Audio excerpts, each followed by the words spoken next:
Assalamualaikum warahmatullahi wabarakatuh. Salam sejahtera buat sahabat Kang Asep Hidayat semua dimanapun berada. Baik, kali ini Kang Asep akan melanjutkan kembali kisah yang sebelumnya, yaitu yang berjudul Dendam Diman bagian akhir. Langsung saja kita ke bagian ceritanya. Namun seperti biasa, yuk kita membaca Bismillahirrohmanirrohim. Inilah selengkapnya. Akhirnya kami bertiga menjumpai penyidiknya di ruang serse. Dan kebetulan penyidiknya senior kami. Pada awalnya senior itu tidak memberikan izin pada kami untuk membaca hasil pemeriksaannya. Namun setelah kami jelaskan tujuannya, barulah beliau mengizinkan. Bahkan beliau sempat terkejut karena beliau juga mengalami hal menakutkan ketika dalam proses periksa tersangka. Setelah merasa cukup dan tahu kronologis dari pembunuhan itu, kami mengucapkan banyak terima kasih dan pamitan. Persiapan untuk piket nanti malam. Malam harinya, sesuai jadwal dinas, aku, Aldo, dan Sony piket. Aku di penjagaan sementara Sony dan Aldo jaga tahanan. Karena malam itu sepi, tidak ada masyarakat yang datang melapor. Aku meminta izin ke komandan jaga untuk ke ruang tahanan menemui Aldo dan Sony. Di ruang tahanan kami bertiga kumpul berencana akan mengobrol dengan tersangka pembunuhan itu. Setelah terlebih dahulu mengunci pintu besi utama, kami bertiga mendatangi ruang sel 5 yang posisinya di ujung lorong sebelah kanan. Setelah berada tepat di pintu sel itu, aku memanggil tersangka. Yanto, kesini kamu. Demikian panggilku kepadanya. Iya, Pak. Jawabnya pelan dari dalam kamar sel. Lalu dia mendekat dan berdiri di hadapan pintu terali. Aku, Aldo, dan Sony duduk di kursi di depan sel itu. Yanto, kamu tersangka pembunuhan itu kan? Tanyaku mengawali pembicaraan. Iya, Pak. Pak, tolong saya, Pak. Saya takut, Pak, di sini, Pak. Dia datang terus ke saya, Pak. Yanto membenarkan dan tiba-tiba saja, entah mengapa, ia menangis ketakutan. Sialan kamu. Kalau dia datang sama kamu, itu pantas saja. Tapi gara-gara kamu, dia juga mengganggu kami. Dan semua itu gara-gara kamu. Timpal Sony kesal. Mendengar bentakan Sony, seketika Yanto terdiam. Lalu ia berkata, Serius, Pak? Dia datang juga sama Bapak? Tanyanya sembari menatap sayu Sony. Iya, tiap malam dia datang sama kami. Sekarang coba kamu ceritakan sama kami bagaimana ceritanya. Walau ya, kami sudah baca BAP-mu. Ucap Aldo ke Yanto. Lalu Yanto mulai bercerita. 5 tahun yang lalu, Yanto dan Diman tiba di kota Batam. Mereka berdua sekampung dari Pulau Jawa. Niat datang ke Pulau Batam, ya mereka merantau mencari rezeki lebih. Karena mereka mendengar jika di Batam banyak peluang pekerjaan dengan gaji besar. Di kota itu mereka ngekos sekamar. Sebagai orang baru di kota besar, tentunya mereka juga perlu kendaraan. Beruntung Diman di kampungnya memang tidaklah terlalu susah. Diman pergi ke Batam membawa uang. Dengan uang itulah dia gunakan untuk membeli sepeda motor bekas dan membayar sewa kos serta biaya hidup menjelang mendapat kerjaan. Sementara Yanto sama sekali tidak mempunyai uang, bahkan untuk makan saja dan bayar kos masih menggunakan uang Diman. Yanto menjanjikan nanti kalau sudah gajian akan mengganti, bahkan akan bayar uang beli motor separuh. Diman tidak merasa keberatan dengan semua itu, karena Yanto teman sekampungnya. Bahkan di perantauan Yanto sebagai keluarganya. Akhirnya Yanto dan Diman mendapat pekerjaan satu perusahaan. Namun jadwal masuk kerja terkadang berbeda. Jika Diman masuk siang, Yanto masuk malam. Demikian sesuai jadwal. Mereka akrab, ya namanya juga sekampung. Hari demi hari terus berlalu. Mereka mulai banyak tahu wilayah serta kehidupan di kota itu. Sesekali mereka pergi hiburan ke tempat hiburan yang pada masa itu memang banyak tempat hiburan. Namun ternyata Yanto mulai terpengaruh dengan kehidupan glamors. Yanto lupa diri. Hasil kerjaannya habis hanya untuk poya-poya. Lain dengan Diman. Diman justru berhasil. Dia setiap bulan bisa ngirim ke kampungnya. Bahkan Diman bisa membeli rumah perumnas walau tipe kecil. Yang jelas sudah ada hasil dari jerih payahnya bekerja. Melihat perilaku Yanto yang semakin hari semakin parah, Diman mencoba mengingatkan Yanto agar berubah dan ingat akan tujuan merantau. Namun Yanto tidak peduli. Akhirnya Diman bosan dan memutuskan untuk keluar dari kosan itu. Selain itu juga karena Diman sudah memiliki rumah sendiri walau masih kredit dengan alasan ia mau menikah. Akhirnya Yanto harus tetap tinggal di kos sendiri. Yan, aku mau pindah ke rumah sendiri, tapi maaf, aku ndak bisa ajak kamu. Karena aku mau nikah loh Yan. Kamu jangan marah ya. Dan sepeda motor itu aku bawa juga. Karena sampai saat ini kamu kan belum bayar sesuai janji. Kalau masalah uangku yang kamu pakai, juga uang untuk kebutuhanmu, ndak usah kamu ganti, aku ikhlas. Demikian ucap Diman ke Yanto. Mendengar Diman mau pindah ke rumahnya serta sepeda motornya dibawa, Yanto hanya diam.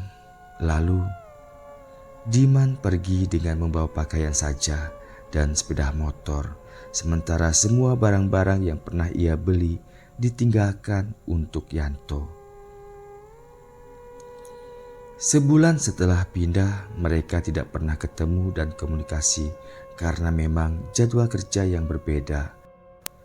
Suatu hari, tanpa sengaja, mereka bertemu di area perusahaan. Mereka sangat senang saling menanyakan kabar karena mereka sebenarnya tidak ada masalah. Akhirnya, mereka mengatur janji malam nanti ketemuan. Ya, sesekali cari hiburan.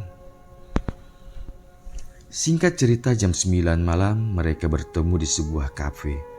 Mereka duduk santai dan minum.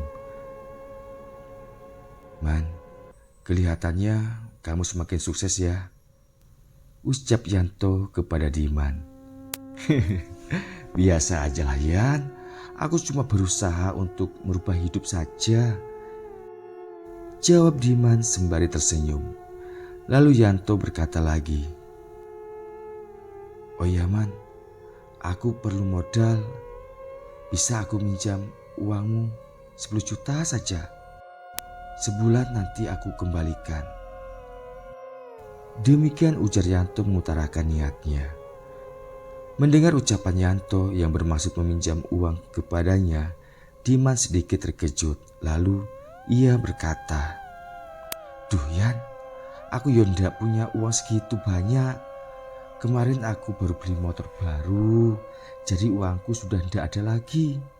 Sebenarnya kamu minjam uang sebanyak itu untuk modal usaha apa? Ucap Diman. Sebenarnya aku minjam uang kepada kamu bukan untuk modal usaha aku, Man. Tapi pacarku perlu uang, Man. Dia minta tolong sama aku. Jawab Yanto menjelaskan keperluannya. Aduh Yan, tak pikir untuk apa? Yan, kalau memang pacarmu itu sayang sama kamu, mestinya dia itu paham bagaimana kondisi kamu. Tidak justru membebani kamu.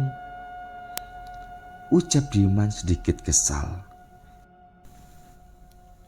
Saat itu Yanto tidak menimpali lagi ucapan Diman. Namun dalam hati Yanto berkata, sombong kamu Man, mentang-mentang sudah sukses, awas kamu ya. Singkat cerita, karena waktu sudah mulai larut, akhirnya mereka memutuskan untuk pulang dan Diman mengantarkan Yanto ke kosannya. Kosan Diman memang tidak terlalu jauh, namun harus melewati area hutan lindung dan kebun masyarakat. Di perjalanan mereka hanya diam, tidak mengobrol seperti biasanya. Man, berhenti sebentar Man, aku mau kencing. Tiba-tiba saja Yanto menyuruh berhenti karena hendak buang air kecil. Di kosan kamu saja, masa di tempat gelap begini Yan? Jawab Diman. Ndak apa-apa Man, aku sudah ndak tahan lagi. Ucap Yanto lagi. Akhirnya Diman menepikkan sepeda motornya dan berhenti. Slep, slep, slep. Apa yang kamu lakukan Yan? Diman terjatuh dan ambruk ke tanah dengan tubuh bersimbah darah dari tengkuknya.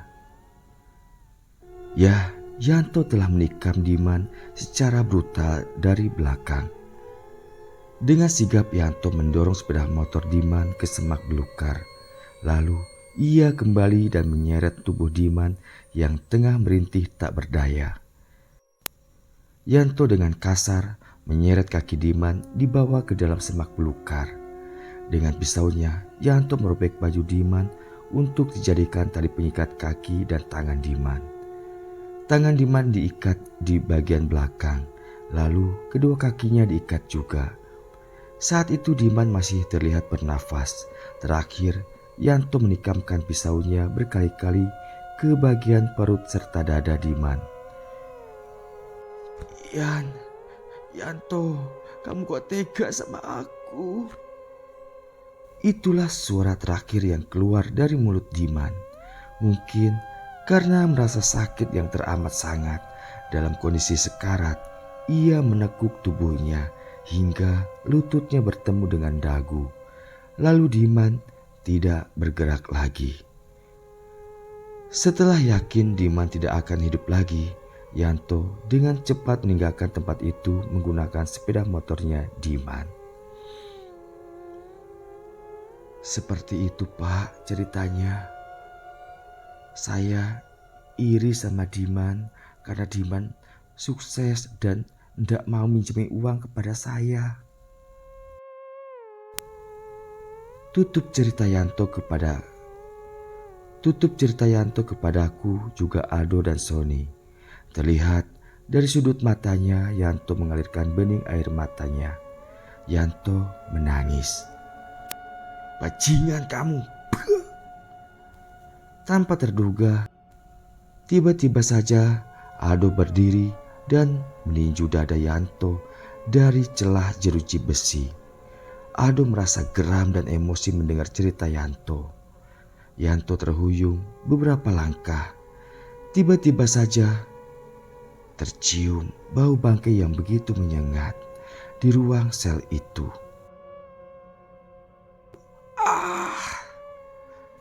Aldo berteriak, tubuhnya seketika mengejang. Kedua matanya melotot layaknya kesurupan. Seketika Aku dan Sony terkejut dan berusaha untuk menenangkan Aldo. Namun Aldo meronta. Aku dan Sony kewalahan. Bahkan Aldo berhasil melepaskan diri dari aku dan Sony. Aldo hendak membuka pintu terali di mana itu ruangan tahanan Yanto.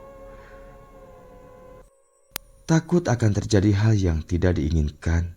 Dengan sigap aku mengambil borgol yang ada di pinggangku dan trap. Kedua tangan Aldo berhasil aku borgol dan aku borgolkan ke pintu terali sel. "Son, cepat kasih tahu komandan, Aldo kesurupan," perintahku ke Sony. Tanpa berkata, Sony berlari ke depan memanggil komandan jaga. Tak lama berselang, komandan jaga datang dan terkejut melihat Aldo yang kesurupan. Aldo meracau dan membentak-bentak Yanto.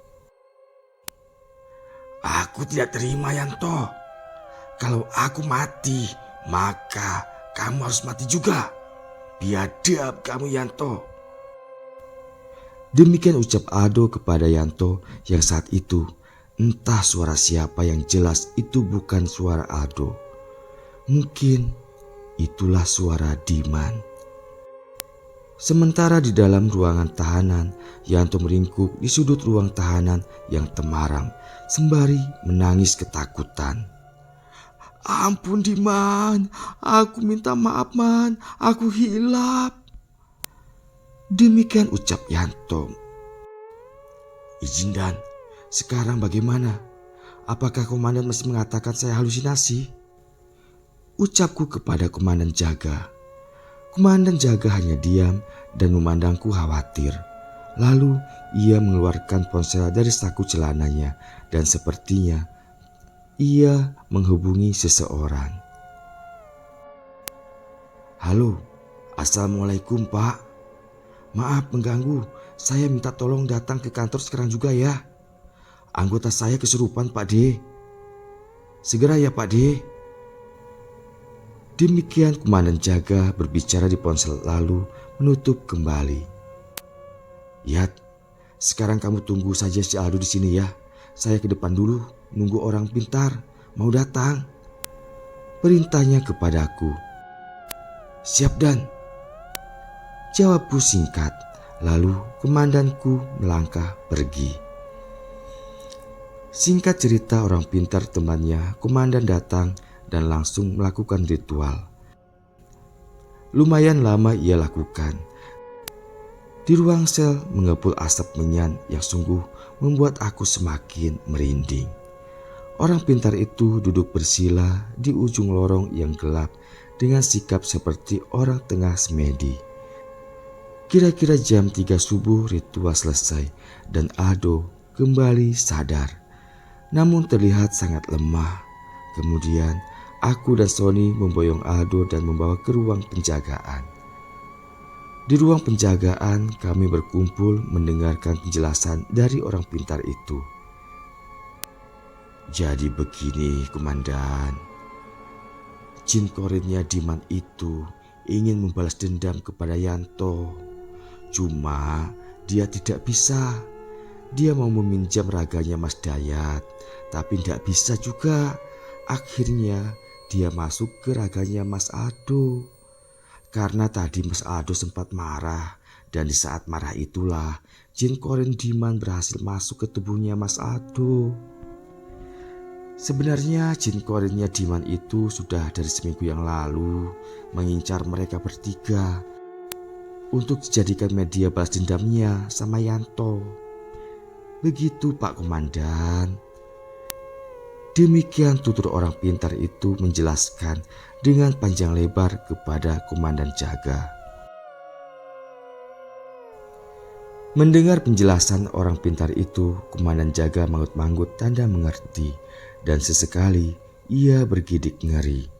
Lalu ia bertanya, "Jadi bagaimana ini Pak D dengan anggota saya?" Demikian tanyanya. "Gampang itu, besok malam sediakan kepala wedus gembel 1 dan kembang 7 rupa. Akan saya atasi mereka." Jawab orang pintar itu memberi solusi. Lalu ia pamitan pulang. Paginya jam 8, setelah selesai serah terima tugas, aku menghadap komandan jaga. "Izin Dan, saya tidak berkenan untuk diritual sama Pak D tadi malam. Biarlah saya sama letting saya mau minta tolong ke Pak Ustadz saja. Kenalan saya komandan." Demikian ucapku kepada komandan dan menyampaikan alasannya mengapa aku tidak mau diritual oleh Pak D dan memilih meminta bantuan kepada Pak Ustadz. Yang jelas, aku memilih langkah dan cara sesuai dengan ajaran agamaku. Tidak bermaksud apapun selain itu alasannya. Setelah meminta bantuan kepada Pak D, juga bantuan Pak Ustadz kenalanku. Alhamdulillah, aku juga Ado dan Sony tidak mendapat gangguan apapun lagi. Baik di ruang tahanan juga di barak tidak pernah melihat aneh-aneh serta bau bangkai lagi. Alhamdulillah, dan semoga saja almarhum Diman tenang di sisinya. Amin ya rabbal alamin. Selesai. Demikian akhir dari kisah ini, semoga berkenan serta dapat memetik hal positifnya, bahwa pola hidup sesungguhnya dapat menentukan bagaimana hidup kita akhirnya. Jika kita menjalani hidup dengan baik dan benar, maka kita akan meraih apa yang kita inginkan. Dan jika sebaliknya, jelas kita akan mendapat kesulitan dalam hidup. Jangan pernah iri dengki kepada orang lain yang lebih dulu mendapatkan kesuksesan dari kita, apalagi berbuat jahat. Tapi sadari diri atas segala kesalahan, berusaha untuk berubah dan mulai dari awal, karena tidak ada kata terlambat jika kita mau memulainya. Demikian dari Kang Asep. Mohon maaf atas segala kekurangannya.